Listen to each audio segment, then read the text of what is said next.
राधे राधे दोस्तों, स्वागत है आप सभी का एक बार फिर से। दोस्तों, चंद्र ग्रहण का सबसे अधिक प्रभाव गर्भवती महिलाओं पर पड़ता है। गर्भवती महिलाओं के मन में कई प्रश्न रहते हैं और वह इस दौरान काफ़ी डरी हुई भी रहती हैं। आज की इस वीडियो आपके उन प्रश्नों पर ही आधारित है।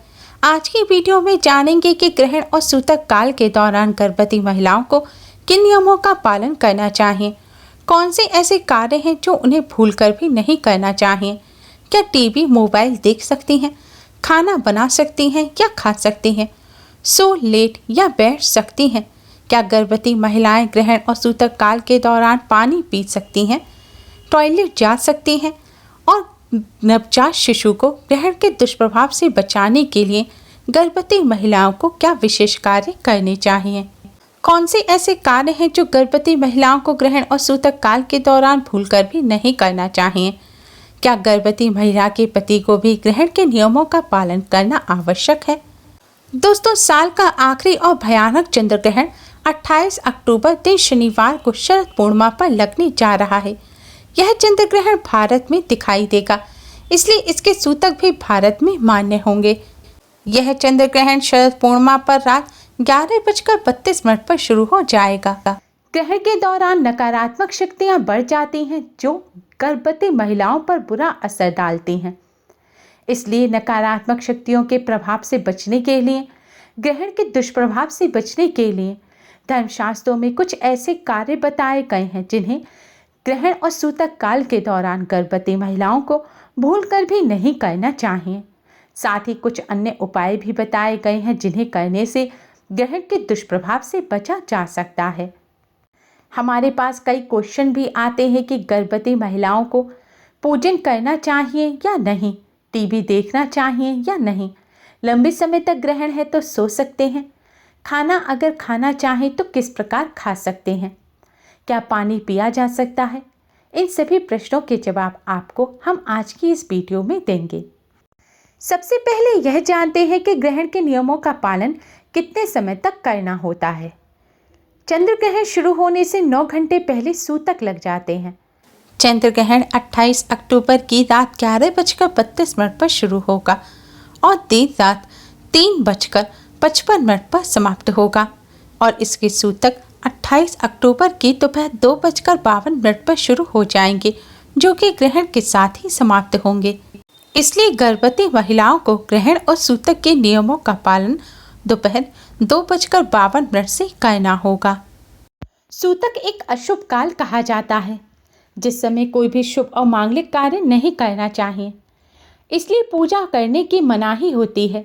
ग्रहण के सूतक शुरू होने से पहले ही मंदिर के पट बंद कर दिए जाते हैं, लेकिन ग्रहण और सूतक काल के दौरान मानसिक पूजन सबसे अच्छा माना जाता है। कहते हैं ग्रहण और सूतक काल के दौरान मूर्ति पूजन नहीं करना चाहिए, दीपक ना जलाएं, धूप बत्ती ना जलाएं, धार्मिक पुस्तकों से पाठ ना करें। लेकिन ग्रहण और सूतक काल के दौरान मन ही मन अधिक से अधिक अपने इष्ट के मंत्रों का जाप करना चाहिए।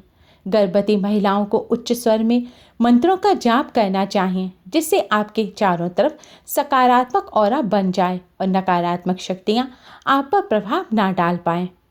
बच्चे की रक्षा के लिए ग्रहण काल के दौरान, ग्रहण और सूतक काल के दौरान हनुमान चालीसा का पाठ करना, दुर्गा चालीसा का पाठ करना, बजरंग बाण का पाठ करना बहुत ही शुभ रहता है। माँ और बच्चे के स्वास्थ्य के लिए, बच्चे को ग्रहण के दुष्प्रभाव से बचाने के लिए सुंदरकांड का पाठ करना भी बहुत शुभ माना जाता है। चंद्र ग्रहण के दौरान चंद्रदेव से संबंधित जो मंत्र हैं उनका जाप करना चाहिए। ऐसा करने से चंद्रदेव से संबंधित दोष भी दूर होते हैं। मान्यता है ग्रहण और सूतक काल के दौरान मन बहुत भटकता है, क्योंकि इस समय नकारात्मक शक्तियाँ प्रभावी रहती हैं और जिन लोगों के मन में नकारात्मक ख्याल आते हैं, तामसिक ख्याल आते हैं, मन भटकता है, तो उन पर नकारात्मक शक्तियाँ अपना प्रभाव अधिक कर पाती हैं। इसलिए गर्भवती महिलाओं को ग्रहण काल के दौरान अधिक से अधिक अपने मन को शांत रखना चाहिए, क्रोध नहीं करना चाहिए, ना ही किसी की बुराई करनी चाहिए। साथ ही ब्रह्मचर्य का पूर्ण रूप से पालन करना चाहिए। ग्रहण और सूतक काल के दौरान मैगजीन पढ़ना, या फिर टीवी देखना, इन कार्यों से भी परहेज करना चाहिए, क्योंकि इन चीज़ों में कुछ ऐसी चीज़ें भी होती हैं जिससे आपका मन भटक सकता है और आपके मन में तामसिक विचार आ सकते हैं। ऐसे में नकारात्मक शक्तियाँ आपको और आपके बच्चे को नुकसान पहुँचा सकती हैं। इसलिए गर्भवती महिलाओं को इस समय टीवी देखने से भी बचना चाहिए। शास्त्रों के अनुसार ग्रहण और सूतक काल के समय खाने पीने की चीज़ों में सूक्ष्म जीवाणु पैदा हो जाते हैं। इसलिए ग्रहण के सूतक लगने से पहले ही खाने की सभी चीज़ों में तुलसी का पत्ता और गंगाजल डाल देना चाहिए। पीने के पानी में भी तुलसी पत्र और गंगाजल जरूर डालें। ऐसा करने से खाना दूषित नहीं होता और ग्रहण काल के बाद उसे खाया जा सकता है। ग्रहण बहुत लंबा है और गर्भवती महिलाएं इतने लंबे समय तक भूखी प्यासी अगर ना रह सकें तो ग्रहण शुरू होने से पहले ही वह भोजन बनाएं। भोजन में तुलसी पत्र और गंगा जल डालें और फिर इस भोजन का भगवान जी को भोग लगाएं और फिर भगवान जी के प्रसाद स्वरूप तुलसी पत्र डले हुए इस भोजन को आप सूतक काल के दौरान ग्रहण कर सकती हैं। लेकिन ध्यान रखें, जिस समय ग्रहण पड़ रहा हो उस समय आपको भोजन नहीं करना है। इसी प्रकार पीने के पानी को भी आप भगवान जी को भोग लगाकर उसमें तुलसी पत्र डालकर उसे आप सूतक काल के दौरान पी सकती हैं, लेकिन ग्रहण के समय पानी ना पिएं। शास्त्रों के अनुसार गर्भवती महिलाओं को ग्रहण और सूतक काल के दौरान किसी भी नुकीली चीज का इस्तेमाल नहीं करना चाहिए, जैसे कि छुरी कैंची का इस्तेमाल ना करें, सुई का इस्तेमाल ना करें, सेफ्टी पिन का इस्तेमाल ना करें। यहाँ तक कि आपको मिक्सर ग्राइंडर का भी इस्तेमाल नहीं करना चाहिए। ग्रहण और सूतक काल के दौरान कोई भी कार्य ना करें। इस समय अधिक से अधिक आप मन ही मन भगवान जी का पूजन करें। धार्मिक मान्यता तो यह है कि जो गर्भवती महिलाएं ग्रहण काल के दौरान कुछ भी काटती हैं या धारदार चीज का इस्तेमाल करती हैं तो उनके बच्चे के अंग पर बुरा असर पड़ता है। इसलिए धारदार चीज़ों का गर्भवती महिलाओं को इस्तेमाल नहीं करना चाहिए। कहते हैं ग्रहण और सूतक काल के दौरान गर्भवती महिलाओं को घर से बाहर भूलकर भी नहीं निकलना चाहिए। इस समय वातावरण में नकारात्मक ऊर्जा बहुत अधिक होती है, जो कि घर से बाहर निकलने पर अधिक प्रभाव डालती है। इसका बुरा असर गर्भवती महिलाओं और उनके गर्भ में पल रहे बच्चे पर पड़ता है। इसलिए ग्रहण और सूतक काल के दौरान भूलकर भी घर से बाहर नहीं जाना चाहिए। गर्भवती महिलाओं को इस समय ग्रहण की छाया में भी नहीं जाना चाहिए। आप अपने घर की छत या आंगन पर भी इस समय ना जाएं। ग्रहण की छाया अगर आपके ऊपर पड़ेगी तो इससे आपके बच्चे को नुकसान हो सकता है, आपके स्वास्थ्य पर भी बुरा असर पड़ सकता है। इसलिए इस बात का विशेष तौर पर ध्यान रखें। इसके अलावा गर्भवती महिलाओं को उठने बैठने में भी सावधानी बरतनी चाहिए।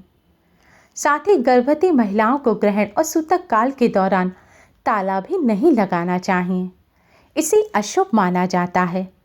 कहते हैं इससे शिशु के अंगों पर असर पड़ सकता है। ग्रहण और सूतक काल के दौरान गर्भवती महिलाओं को सोना नहीं चाहिए। कहा जाता है ऐसा करने से शिशु पर दुष्प्रभाव पड़ता है। गर्भवती महिलाओं को चंद्र ग्रहण भी नहीं देखना चाहिए। कहते हैं ऐसा करने से उनके गर्भ में पल रहे बच्चे की सेहत पर बुरा प्रभाव पड़ने की आशंका रहती है। शास्त्रों के अनुसार ग्रहण और सूतक काल के दौरान मलमूत्र त्यागने की भी मनाही होती है, लेकिन गर्भवती महिलाओं को इस चीज़ से छूट होती है। गर्भवती महिलाएं सूतक काल के दौरान मलमूत्र त्याग सकती हैं, यानी कि टॉयलेट जा सकती हैं, लेकिन ग्रहण काल के दौरान टॉयलेट ना जाएं। ग्रहण और सूतक काल के दौरान सोने की तो मनाही होती है, लेकिन गर्भवती महिलाएं इस समय आराम कर सकती हैं, यानी कि लेटकर भी मंत्रों का जाप कर सकती हैं। ग्रहण और सूतक काल के दौरान गर्भवती महिलाओं को खाना भी नहीं बनाना चाहिए, कपड़े भी नहीं धोने चाहिए, साफ सफाई के कार्य भी नहीं करने चाहिए। अगर इस समय आपसे किसी जीव की हिंसा हो जाएगी तो इससे आपको दोष लगेगा और बच्चे पर भी बुरा असर पड़ेगा। इसलिए ग्रहण और सूतक काल के दौरान गर्भवती महिलाओं को अधिक से अधिक भगवान जी के मंत्रों का जाप करना चाहिए। ग्रहण के दुष्प्रभाव से बचने के लिए गर्भवती महिलाओं को ग्रहण के सूतक शुरू होने से पहले ही अपने पूरे गर्भ पर गेरू लगा लेना चाहिए। गेरू एक प्रकार की मिट्टी होती है जो कुम्हार बर्तन बनाने में इस्तेमाल करते हैं। यह पंसारी की दुकान पर भी मिल सकती है। ग्रहण के सूतक शुरू होने से पहले गर्भ पर गेरू लगाने से ग्रहण का दुष्प्रभाव गर्भ पर नहीं पड़ता और शिशु की रक्षा होती है। आपके घर में कोई प्रेग्नेंट जानवर है तो उसके पेट पर भी आपको गर्भ पर गेरू अवश्य ही लगाना चाहिए। ग्रहण समाप्त होने के पश्चात गर्भवती महिलाओं को स्नान के जल में गंगा जल डालकर वस्त्र सहित स्नान करना चाहिए। यानी कि जो कपड़े आपने ग्रहण समय पहन रखे हैं उन पूरे कपड़ों को पहनकर सिर पर से स्नान करें और स्नान के बाद स्वच्छ वस्त्र पहनें। अपने ऊपर गंगा जल का छिड़काव करें और थोड़ा सा गंगा जल पिएं। इसके बाद ही अन्न जल ग्रहण करें। चंद्र ग्रहण के बाद गर्भवती महिलाओं को दान जरूर करना चाहिए। गर्भवती महिलाओं को चंद्र ग्रहण के बाद सफ़ेद रंग की चीज़ें जैसे कि दूध, दही, सफ़ेद कपड़े, कच्चे चावल का दान करना चाहिए। गर्भवती महिलाओं को ग्रहण के दुष्प्रभाव से बचने के लिए ग्रहण और सूतक काल के दौरान हो सके तो मुंह में एक तुलसी का पत्ता भी अवश्य रखना चाहिए। ऐसा करने से बच्चे पर बुरा असर नहीं पड़ता। धार्मिक मान्यताओं के अनुसार ग्रहण के दुष्प्रभाव से बचने के लिए गर्भवती महिलाओं को इन नियमों के साथ साथ इन उपायों को भी अवश्य ही अपनाना चाहिए। उम्मीद है आपको हमारी ये वीडियो पसंद आई होगी। प्लीज़ लाइक कर अपने फ्रेंड्स के साथ शेयर जरूर करें और यूज़फुल वीडियोस के लिए चैनल को सब्सक्राइब कर बेल आइकन को भी जरूर दबाएं। Thanks for watching. Radhe Radhe.